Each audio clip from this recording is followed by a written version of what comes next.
उत्तम यानी local foods, उत्तम यानी सीजनल फूड्स, उत्तम यानी ऑर्गेनिक नेचुरल फूड्स। क्यों, इसके बारे में पता चलेगा। तो इसी ये 2 स्लाइड्स में ये जो अभियान चल रहा है, ये global Indian scientist technocrat forum है। ग्लोबल इंडियन टेक्नोक्रेट फोरम को GIST नाम से एब्रीवेटेड बुलाते हैं। ये विज्ञान भारती का एक अंग है। इसमें अभी 10 से ज़्यादा देशों से साइंटिस्ट एंड टेक्नोक्रेट्स जुड़े हैं। क्यों जुड़े हैं? क्योंकि वो अपने कार्य क्षेत्र में अच्छा सा इंप्रेसिव काम किए हैं, इन्फ्लुएंसिंग काम करते हैं वो किए हैं, और जो कुछ रिजल्ट इम्पैक्ट हो ऐसे काम किए हैं। और उनके मन में ये है क्योंकि you can take an Indian out of India but you cannot take India out of India. तो अच्छा है कि हम भी कुछ करेंगे, कुछ देंगे समाज के लिए, परंतु ये पता नहीं कि कहाँ जाएंगे, किसको नॉक करेंगे, क्या करेंगे। इसीलिए GIST एक प्लेटफॉर्म है। इसके द्वारा हम problems and solutions, opportunities and solution को कनेक्ट करेंगे। लास्ट ईयर वर्ष प्रतिप्रदा के दिन माननीय मंत्री हर्षवर्धन जी के साथ इसका उद्घाटन हुआ। उस पर DGCSIR, women and child ministry के secretary, Indian council of agricultural research के director general, all India institute of Ayurveda के तनुजा मिश्री जी, हनुमंतराव गायकवाड NGO वर्कर शामिल थे। तो अभी मैंने कुछ प्रश्न पूछा ना, ये क्यों है, कैसा है, क्या है, इसके बारे में थोड़ा जानकारी दी। आज भारत, मेरा हिंदी उतना अच्छा नहीं है, बीच बीच में मैं इंग्लिश शब्द का भी प्रयोग कर लूँगा तो क्षमा कीजिए। कन्नड़ में कुछ तो भी बोल सकता हूँ, कुछ तमिल में भी बोल सकता हूँ, लेकिन पूरा हिंदी में बोलना थोड़ा कठिन है, फिर भी प्रयत्न कर रहा हूँ। बहुत सारे कॉन्ट्रडिक्शंस है भारत में। हमारा जो उगाना है 4 गुना है, कंजम्पशन 1/4 वर्सेस ऑब्वियसली बहुत सारा वेस्ट हो रहा है। फिर भी प्रश्न ये है कि भारत क्यों मैल नरिशमेंट एंड अंडर नरिशमेंट पे झेल रहा है। अंडर नरिशमेंट तो मान सकता हूँ कि इकोनॉमिक प्रॉब्लम है, इसके लिए पूरा समाज कुछ न कुछ करना है, कर ही रहा है। ये national societal organisations and institution meet is a platform जिसके द्वारा हम देख सकते हैं कि आर्थिक स्थिति में भारत में, ग्रामीण देश में परिवर्तन कैसे ला आ सकते हैं। तीसरा है, आयुर्वेद में इतना अच्छा सा लिखा है कि क्या खाना है, कब खाना है, कितना खाना है, क्यों खाना है, क्यों नहीं खाना है, उपयोग क्या है, हानिकारक है, सब है। फिर भी हमारा डाइट अडल्टरेटेड जो बोलते हैं ना, ऐसा बोलेगा। और चौथा है, ये तो कोई खाएगा उसका लाभ और किसी को होगा। Diet of one is nutrition of others. तो ऐसे मत सोचिए कि मैं अच्छा खाने से आपका हल ठीक हो जाएगा, लेकिन क्यों, कौन, बाद में पता चलेगा। और दूसरा है, हम फूड पिरामिड के बारे में सुनते हैं, macronutrients and micronutrients.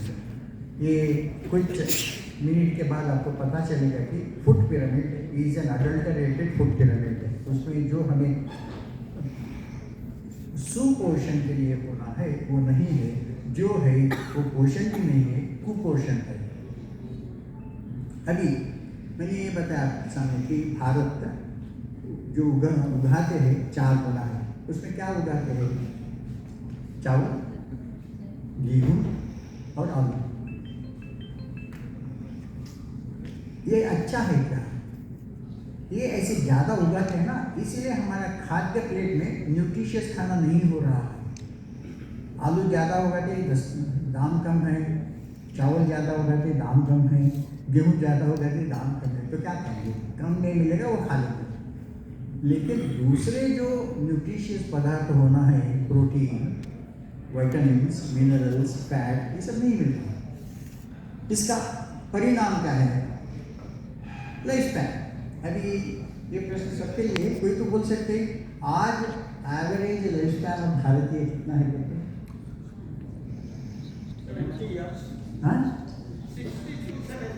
60 to 70 years, 10 years। अगर 60 में था और 70 में ले जाने के लिए करीबन 1-2 दशकों का, 1 पीढ़ी का क्या बोलते हैं कंट्रीब्यूशन होना पड़ता है। 1990 में 59 years था, 2019 में 71 ईयर्स हुआ है। मतलब अच्छा चल रहा है ना भारत में, एवरेज स्पैन अच्छा जा रहा है। परंतु हम क्या कर रहे हैं, देखिए कि जो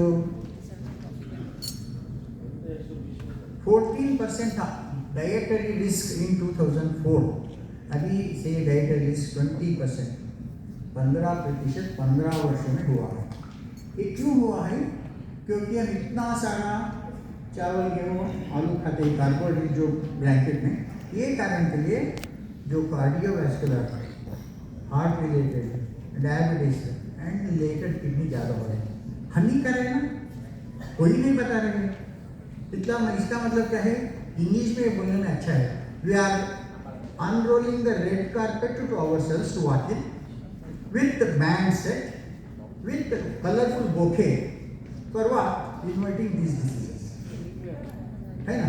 ऐसा लगता है, कोई नहीं बोले कि मत खाओ, घर में खाते हैं, लेके आते खाते हैं। तो अभी देखिए, मैंने ये बताया, किसी का खाना किसी का पोषण करते हैं। ये बच्चा अभी पैदा भी नहीं हुआ है, होने वाला है, लेकिन उसका संज्ञात्मक जो ब्रेन डेवलपमेंट होना है, वो सारे चारों फैक्टर में निर्भर है। जीन्स तो उनके कंट्रोल में है ही नहीं, माता पिता का जीन्स आ चुका है, स्पर्म में ले कुछ भी हो। बाद में है लाइफ स्टाइल, क्या पता है लाइफ स्टाइल, वो पेट के अंदर ही ऐसे ऐसे करके है। और एनवायरनमेंट क्या है? पेट का अंदर जो है वही है। डाइट एंड न्यूट्रिशन के बारे में क्या पता है? जो माँ खाती है उसको आता है। परंतु ये is the seeding of cognitive skills in our life. इसीलिए भारतीय संस्कृति में बताते हैं, जो गर्भिणी स्त्री है उसका देखभाल बहुत अच्छे से करना, फिजिकली, मेंटली, इमोशनली, एनवायरमेंटली, सारे चीज़ के वो किया तो बच्चा अच्छा होगा। और दूसरा ये भी है, baby has the first right. कितने यहाँ माता ये हाथ उठाए, एक सेकेंड।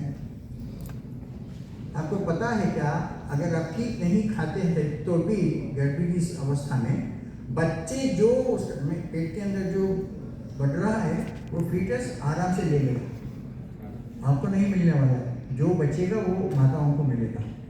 परंतु जब तक वो पेट में है बहुत बढ़िया है, परंतु जब डिलीवरी का समय आएगा तब दोनों को भी कठिन होता है।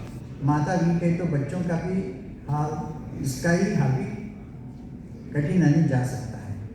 ये brain growth of A brain over the years, starting from when it was still in the fetus, it takes full brain physically grow होने के लिए 21 वर्ष लगता है। फंक्शनल मेच्योरिटी 24 वर्ष लगता है। पर वुमेन और द गर्ल्स इट में टेक लिटिल लेस। इसीलिए हमारे पुराण में लिखा गया है, लालयेत् पंचवर्षाणि ताडयेत् दशवर्षाणि प्राप्येत् षोडशवर्षे पुत्रं पुत्रीं मित्रावदाचरति। That is how the brain is going to grow, and because of which our interactions with the children will be different. Passion for the first years will be strict in the next 10 years, and reasoning out because their brain is not grown yet. We think they are understanding, but they are not. जैसे अभी कभी तो कहीं तो party में यहाँ वहाँ एकत्र करके बच्चों के साथ टीनेजर्स है तो वो टीनेजर्स एक जगह पे जाते हैं, हम सब दूसरी जगह पे हो जाएंगे। कारण है कि उनको लगता है कि वो जो बोल रहे हैं समझ नहीं रहे, तो क्यों इनके साथ बात करना। तो अपने अपने क्या बोलते हैं, still to be grown mind लोगों के साथ जुड़ जाते हैं। मैंने फूड पिरामिड के बारे में बताया, इतने सारे डिफिशियंसीज है फूड पिरामिड में। एक है it is not suitable for vegetarians. ये फूड पिरामिड के पीछे कारण ये है कि जो वेजिटेरियन खाद्य से आपको जो शरीर के लिए प्रोटीन होना है उतना नहीं मिल रहा है। लेकिन आपके आसपास देखिए, अपने ही घरों में दादा दादी, नाना नानी, फ्रेंड्स, एवरीथिंग, कितने लोग 80 उम्र से भी ज़्यादा है वेजिटेरियन, 90 से भी ज़्यादा है, कुछ लोग 100 भी पहुँचे। 2 महीने पहले मेरा मित्र, उनका उम्र है 87 years. He calls me, tells me, hello ji, my mother passed away yesterday. You are 87, how old is your mother? 107। बाद में ये भी बोले, जिस दिन उनका देहांत था उसके एक दिन पहले तक अपने ही खाना बनाते, अपने देखभाल करते थे, घर का साफ सुथरा साफ करते थे। तो vegetarian can also give, but there is a reason. I don't know what is the reason, unless it is something to promote. अभी कोविड गुजरे है, spices इसका impact in our immunity.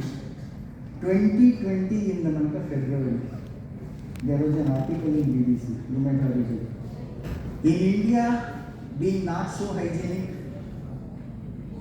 not having good health system, with so close a proximity, social distancing है ही नहीं था. So India will go through crores and crores and crores of deaths by the end the COVID is done. क्या होगा? 2021 में जून जुलाई के साथ एक article वही रिसर्चर्स लिखे, BBC में ही आया हुआ. क्या था? For reasons unknown to us, in spite of India not being so paranoid about hygiene, in spite of not having such a good health system, they have managed COVID much better than all the developed countries. कुछ संख्याएं आई है, America में 170, Belgium में 214, ऐसे कुछ है. भारत में सिर्फ 18% लोगों का देहांत हुआ है कोविड के कारण. We are the winners. Opportunity है, इसको समझना है. जो हम इस समय कोविड में झेले, हम सब सोचते हैं कि हमारा लाइफस्टाइल, हमारा diet. 1/3 answer is correct. The 2/3 of the answer is our ancestors' genes we have inherited, which have also transformed the immunity. The second one is our previous generation did not have this close proximity of the generation. So we have acquired some amount of herd immunity in ourselves, not unknowingly. Plus 1/3 is what we have done. So Ayurveda is an area which is totally understood to the extent what we want to for a common man. इसमें बहुत सारे हैं. हमारे प्रकृति के साथ हम खाना है. हम हमारे पेट में जो चीज़ है वो जो कठिन से पचाएगा वो पहले खाना है. जो आसानी से पचेगा वो बाद में खाना है. अगर आपको कैंप फायर जोर से आग लगी है तो उस पर एक क्या है स्टिक निकाले तो कुछ फर्क नहीं पड़ेगा. तो कुछ भी डालो चला देगा. तो इसीलिए जब खाली स्थिति में पेट में जो भूख रहती है अग्नि उसको प्रखर रहता है, इसीलिए जो डिफिकल्टी से पचेगा उसको पहले खाएगा, अंत में आसानी से पचेगा. ऐसे है. और दूसरा प्लेट में जो है विरुद्धान अपोजिट फूड्स होती है. कितने लोगों को मिल्क शेक अच्छा लगता है? आपको मिल्क शेक ये अभी जब बोलूँगा ना, इसके बाद में इसको मिल्क शेक अच्छा लगता है पूछने से हाथ उठा है तो आप कुछ नहीं सीखेगा. दूध और फल अपोजिट फूड्स, वो खाने से दूध का भी बेनिफिट नहीं मिलेगा आपको, फल का बेनिफिट भी नहीं मिलेगा. जो बेनिफिट मिलेगा नेगेटिव हो जाएगा. सोचिए. और दूसरा है, how many of us have teenage boy and teenage girl in our homes? Teenage boy, teenage girl. हम सभी घर में एक ही तरह खाना खाते हैं ना? गलत. टीनेज बॉय का न्यूट्रिशनल रिक्वायरमेंट अलग होती है, टीनेज गर्ल का न्यूट्रिशन रिक्वायरमेंट अलग होती है. टीनेज बॉय को मसल रिजल्ट प्रदान करना है, इसलिए उसके अनुसार उनको डाइट देना पड़ता है.